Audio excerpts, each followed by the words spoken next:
Raisena dialogue की भारत में शुरुआत हो चुकी है और ये एक ऐसा मेला है जिसमें यूक्रेन और रूस के मंत्री भारत में आमने सामने बैठते नजर आएंगे। यही नहीं, इसमें पोलैंड के मिनिस्टर ने खुद कहा अगर पीएम मोदी व्लादिमीर पुतिन को ना रोकते तो न्यूक्लियर युद्ध भी हो सकता था। यही नहीं, इसी डायलॉग के बीच में ही रूसी युद्धपोत सीधे पाकिस्तान ही पहुंच गए।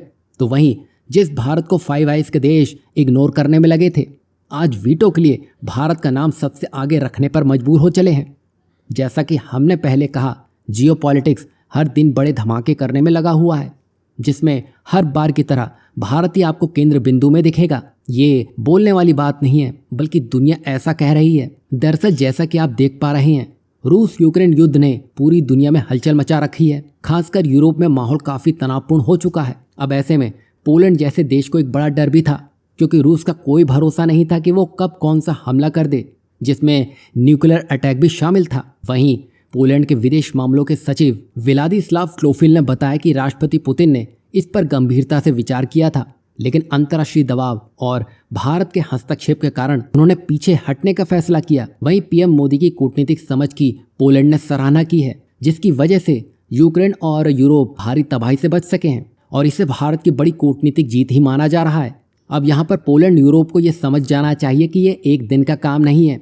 भारत रूस की दोस्ती दशकों पुरानी है, जहाँ हाल ही में रायसेना डायलॉग में रूस ने इसे खुले तौर पर दिखा दिया है कि भारत और रूस के संबंध काफी मजबूत हैं, जिसके लिए भारत में रूसी दूतावास की तरफ से कई जगहों पर पोस्टर लगाए गए, जिन पर लिखा था भारत रूस कंधे से कंधा मिलाकर ग्लोबल सिस्टम को नया रूप दे रहे हैं। और ये अमेरिका, यूरोप और यूक्रेन को दिखाने के लिए काफी था और ये साफ बताता है कि भारत और रूस की दोस्ती अभी किस मुकाम पर पहुंच चुकी है। और इस पर विदेश मंत्री डॉक्टर एस जयशंकर भी कई बार कह चुके हैं कि रूस ने भारत को कभी धोखा नहीं दिया है, जबकि पश्चिमी देशों का कभी भरोसा नहीं किया जा सका है। मतलब साफ है, जो देश पहले भारत को रूस से दूर रहने के लिए कह रहे थे, अगर भारत तब ऐसा करता और रूस भारत की कुछ बातें नहीं मानता, तो आज यूक्रेन साफ हो चुका होता।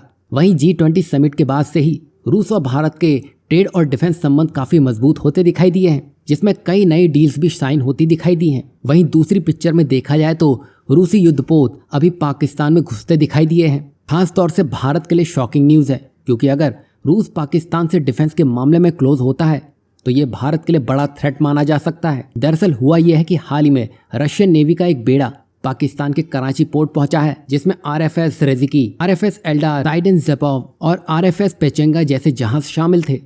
ये कई सालों बाद हुआ है, जिससे अब सवाल उठना लाजमी है कि क्या रूस और पाकिस्तान नजदीक आ रहे हैं। और अब इसका जवाब खुद रूस ने ही दे दिया है। दरअसल रूसी राजदूत डेनिस अलीपोव ने स्पष्ट किया है कि रूस कभी भारत के खिलाफ कदम नहीं उठाएगा।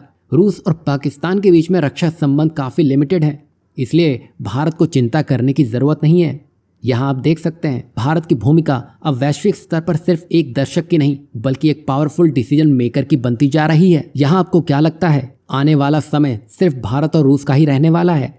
वहीं दूसरी तरफ एक बड़ी हलचल देखी जा रही है, जहाँ वीटो के लिए खुद फाइव आइज के देश ने भारत को कहा आपको वीटो हम दिलाएंगे। दरअसल हाल ही में जब न्यूजीलैंड के प्रधानमंत्री क्रिस्टोफर लक्सन ने भारत के दौरे के दौरान कहा यह 2025 है, 1945 नहीं, यानी संयुक्त राष्ट्र में सुधार की अब जरूरत है और भारत को स्थायी सदस्यता मिलनी ही चाहिए। बता दें कि न्यूजीलैंड भले ही छोटा देश हो, लेकिन फाइव आइज गठबंधन का एक प्रमुख हिस्सा होने के कारण उसका समर्थन भारत के लिए एक बड़ी कूटनीतिक जीत माना जा रहा है। वहीं जिस तरह से पिछले 10 सालों से भारत की विदेश नीति रही है, उसने इस फाइव आइज के देश को भी घुटने पर ला दिया है, क्योंकि जो फ्री ट्रेड एग्रीमेंट दोनों देशों के बीच में 10 सालों से अटका हुआ था, अब ये ट्रैक पर आता हुआ दिखाई दे रहा है।